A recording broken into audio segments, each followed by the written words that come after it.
ಮನೆಯ ಬಳಿ ಅಥವಾ ಮನೆಯ ಒಳಗೆ ಬರುವಂತಹ ಹಾವುಗಳನ್ನ ಸಾಯಿಸದೆ ಉರುಗ ತಜ್ಞರು ಅವುಗಳನ್ನ ಸುರಕ್ಷಿತವಾಗಿ ಹಿಡಿದು ಅವುಗಳನ್ನ ಕಾಡಿಗೆ ಬಿಟ್ಟು ಬರ್ತಾರೆ. ಸಾಮಾನ್ಯವಾಗಿ ಉರುಗ ತಜ್ಞರು ಹಾವುಗಳನ್ನ ಬರಿಗೈಯಲ್ಲಿ ಹಿಡಿತಾರೆ. ಆದ್ರೆ ಇಲ್ಲೊಬ್ಬ ವ್ಯಕ್ತಿ ಸುರಕ್ಷಿತ ವಿಧಾನದ ಮೂಲಕ ಪ್ಲಾಸ್ಟಿಕ್ ಡಬ್ಬದಲ್ಲಿ ಸಲೀಸಾಗಿ ಹಾವನ್ನ ಹಿಡಿದಿದ್ದಾರೆ. ಈ ಕುರಿತು ವಿಡಿಯೋ ಇದೀಗ ಸಖತ್ ವೈರಲ್ ಆಗ್ತಿದೆ.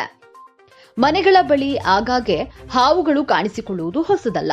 ಹಾವುಗಳು ಮನೆಯೊಳಗಡೆ ಬಂದಾಗ ಜನ ಭೀತಿಗೊಳ್ತಾರೆ. ಹೀಗೆ ಮನೆಯೊಳಗೆ ಅಥವಾ ಮನೆಯ ಬಳಿ ಬಂದ ಹಾವುಗಳನ್ನ ಹೊಡೆದು ಸಾಯಿಸದೆ ಸುರಕ್ಷಿತವಾಗಿ ಹಿಡಿದು ಅರಣ್ಯಕ್ಕೆ ಬಿಡ್ತಾರೆ. ಸಾಮಾನ್ಯವಾಗಿ ಉರುಗ ತಜ್ಞರು ಹಾವುಗಳನ್ನ ಕೈಯಲ್ಲಿ ಹಿಡಿಯುತ್ತಾರೆ. ಹೀಗೆ ಹಾವುಗಳನ್ನ ಬರಿಗೈಯಲ್ಲಿ ಹಿಡಿಯುವಂತಹ ಸಂದರ್ಭದಲ್ಲಿ ಕೆಲವೊಮ್ಮೆ ಹಾವುಗಳು ಕೈಗೆ ಕಚ್ಚುವಂತಹ ಸಾಧ್ಯತೆ ಇರುತ್ತದೆ.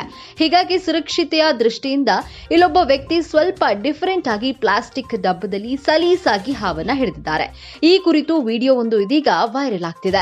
ವೈರಲ್ ವಿಡಿಯೋದಲ್ಲಿ ಯಾರದ್ದೋ ಮನೆಯ ಪಕ್ಕ ಬಂದಂತಹ ಸಣ್ಣ ಗಾತ್ರದ ಹಾವೊಂದನ್ನ ವ್ಯಕ್ತಿಯೊಬ್ಬರು ಕೈಯಲ್ಲಿ ಹಿಡಿಯುವ ಬದಲು ಸುರಕ್ಷತೆಯ ದೃಷ್ಟಿಯಿಂದ ಪ್ಲಾಸ್ಟಿಕ್ ಡಬ್ಬದ ಸಹಾಯದಿಂದ ಬಹಳ ಬುದ್ಧಿವಂತಿಕೆಯಿಂದ ಹಿಡಿಯುವಂತಹ ದೃಶ್ಯವನ್ನ ಕಾಣಬಹುದು. ಪ್ಲಾಸ್ಟಿಕ್ ಡಬ್ಬದಲ್ಲಿ ಹಾವು ಸೆರೆ ಹಿಡಿದ ಬಳಿಕ ಆ ಡಬ್ಬವನ್ನ ಮುಚ್ಚಳದಿಂದ ಮುಚ್ಚಿ ನಂತರ ಹಾವನ್ನ ಅರಣ್ಯ ಪ್ರದೇಶದಲ್ಲಿ ಬಿಟ್ಟು ಬಂದಿದ್ದಾರೆ.